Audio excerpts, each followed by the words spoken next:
కోటి మంది మహిళలను కోటీశ్వర్లు చేయడమే ప్రభుత్వ స్వప్నమని రాష్ట్ర మంత్రి జూపల్లి కృష్ణారావు అన్నారు. నిర్మల్ జిల్లా బైన్సాలోని గౌరీశంకర్ ఫంక్షన్ హాల్లో ఇందిరా మహిళా శక్తి చీరల పంపిణీ కార్యక్రమంలో మంత్రి పాల్గొన్నారు. ఎంపీ గోడం నగేష్, ఎమ్మెల్యేలు పవర్ రామారావు పటేల్, వెడ్మా భోజ్వి పటేల్, జిల్లా కలెక్టర్ అభిలాష అభినవ్లు కూడా ఈ కార్యక్రమంలో పాల్గొన్నారు. ఈ కార్యక్రమంలో మంత్రి మాట్లాడుతూ మహిళల ఆత్మగౌరవం నిలబెట్టాలన్న ఉద్దేశంతో మహిళల ఉన్నతి, తెలంగాణ ప్రగతి పేరుతో ఉచిత చీరల పంపిణీ కార్యక్రమం ప్రారంభించామని తెలిపారు.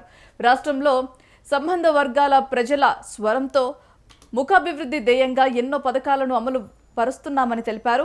నూతన రేషన్ కార్డులు, సన్నబియ్యం, వడ్డీ లేని రుణాలు, ఉచిత బస్సు, ఉచిత విద్య వంటి ఎన్నో పథకాల ద్వారా ప్రజలు అభివృద్ధి సాకారం అవుతుందని తెలిపారు. మహిళలను అద్దె బస్సులను మహిళా సంఘాల ద్వారా అందిస్తుందని తెలిపారు. రాష్ట్ర ఆర్థిక పరిస్థితి బాగోలేకపోయినా ఇచ్చిన హామీ మేరకు ప్రభుత్వం అన్ని హామీలను నెరవేరుస్తుందని వివరించారు.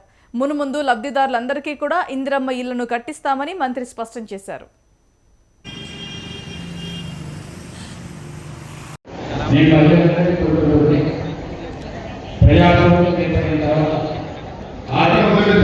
నిర్మల్ జిల్లాలో నా నియోజకవర్గంలో ఎగ్జామ్ గ్రామంలో పెట్టడం ఈ ఏదైతే 5 లక్షలు